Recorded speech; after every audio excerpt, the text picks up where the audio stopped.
Welcome, welcome! It's Mud Dog with the Texas Space Navy, bringing you another Star Citizen video. And today we are going to recap Calling All Devs from the March 27th, 2020 episode, which happened yesterday for me. So you probably already have some other YouTubers that have done these little videos. So I've started doing some of these recaps for you guys in my own way and style. So hopefully you guys are enjoying that. Let me know down below in the comments. So the first question that was asked on Calling All Devs is about the current status of Gen 12 or the Vulkan API integration into the game. So they start off by describing what those were. Well, Gen 12 is the renderer that's going to use multiple cores to render the graphics. So like on your GPU or even, some CPU usage as well. They have it on DirectX 11 where you could kind of use one or two cores from my understanding. This is supposed to open it up to use quite a bit more, to be more efficient. Whereas Vulkan is the direct replacement for DirectX 11, and it'll boost the GPU performance, which is your graphics card, by a lot, because it's much more lighter weight. I should say it's much lighter weight than DirectX 11, and because of because of that, it's also much more efficient. So you'll be able to get much more done with, I guess, with your hardware than what's being done right now, if that makes sense. They also talked about how far along it was. It looks like it's, well, they didn't want to commit to how far along. They said it's kind of like halfway done. There's a lot to be done with it. You have to do a lot of coding to get this in the game. But it's pretty much down to the post effects and the scene rendering. That's the largest chunk. And they said they're a long ways through that already. And then after that, they've got to do scene submission, and they have to group it all together. It's complicated, and it takes a long time to do, so it could be quite a while before we see that yet. But it will increase the performance, by using the GPU more efficiently, and it'll add more features that they want to use for the game. DirectX 11 is very limited on the features because it's a much older and out-of-date API, whereas Vulkan will allow them to do some things that they've been wanting to do inside the game. So could be interesting when they get all that in, and we'll see what kind of a graphics boost it will give us. The second question was, how's the Idris coming along for players to use in the persistent universe? Well, they said that the exterior is done, so that's why we're going to see it in a mission that we have to kill an Idris in 3.9, because the exterior is pretty much done. But the interior, they said, is still changing and in constant flux. So it sounds to me like they're still redoing some of the interior, or not all the textures are played out, so they're having to retexturize it. Maybe they're having to make certain parts of the interior a little bigger, a little smaller, so they can fit other things in there. They didn't really go into specifications, on what that specifically means. They also talked about how the crew positions weren't ready yet for a ship like the Idris. Pretty much, the only thing that it is right now is a large fighter, which a lot of people would still love to have in their hands, but it's just not ready. And then they also talked about how they balanced it for the upcoming mission. They threw all sorts of different enemies at it, a bunch of hammerheads, etc. And it was able to deal with a lot of those fine from what we gathered from the video, but one size 9 torpedo was able to toast the whole thing. So they had to change the way they do health pools. Usually there was just one health pool that things would draw upon, and once that was depleted, you blow up. But the way they're doing the Idris is it's going to have one large central health pool, and then it's going to have smaller health pools for different parts of the ship all across the ship. So if you were to hit the rear end of the ship with a size 9 torpedo, it would take down the individual hit point total as well as the core hit point total. So like it'll take down the rear hit point total, and then it would start affecting the central health pool. And once that central health pool is gone, the ship will blow up. So they balanced some of the health out all around the ship and made it where it'd be much harder for one size 9 torpedo to bring it down. They didn't say how many size 9s it would take. I guess we're going to have to find that out. You're going to see several videos on that, most likely, from right here at the Texas Space Navy as we take that mission on over and over again to see what's most effective. The next question they had is deeper multi-crew gameplay planned? And they went into a little bit of detail on this. They start off with the captain's role, and they want to make it where the captain can assign roles to all the crewmen. That's one of their first things that they're wanting to work on, which sounds a little crazy, but I understand where it's coming from, because they want to be able to offload some of the tasks that the pilot's doing right now, because everything that's in the game right now is mostly for pilots to use.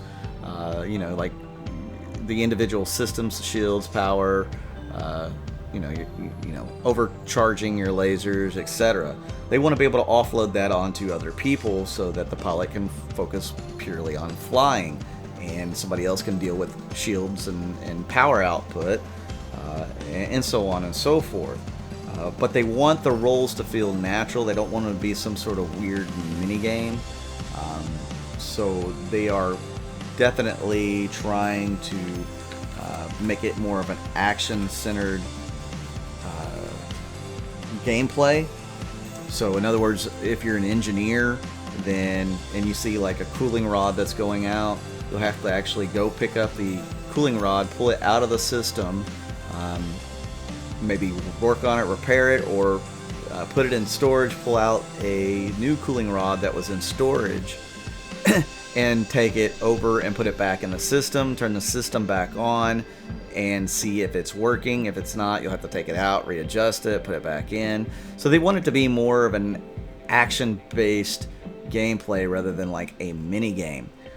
Because before they were talking about doing like little mini games for these roles, and thankfully they've gone back over that thought to do something more action-based, because I think that's going to engage everybody a lot more. So I kind of like that idea that they have, or the change that they're having for that, to make it more engaging and a more full-blown experience for each and every role. Now they haven't finished designing all that. They're still working on the design for those roles to make them that action-based, engaging kind of role. Now the roles that they kind of foresee right now, the captain, pilot, engineer, security officers, the guy who controls the radar, maybe a science or tactical officer of some kind. They're still going over it, and they think that there's going to be obviously different roles depending on what ship you have. So an Idris may have more roles than your Starfarer or your Freelancer. They also want to make it to where the roles are customizable, so that the captain of the ship will be able to customize roles. So maybe you don't have enough players to fill every role, or you don't need every role on that ship. You may give the security officer the engineering side of things as well, or comms, something along those lines. They want you to be able to mix and match and customize whatever role you may need for your ship, which I think is needed. I think it's a very good idea. I'm wondering how they're going to implement this. Is the captain going to have like a checklist that he pulls up on the computer, and he says, okay, I want this role, this role, this role for this guy, this role, this role, this role for this guy? I don't know how they're going to do it. That seems like the easiest way implement, maybe. Who knows? Somebody might ask what the security officer does, because I know when they first mentioned that, I was like, well, what exactly is he going to do? Is he going to stand around on the ship?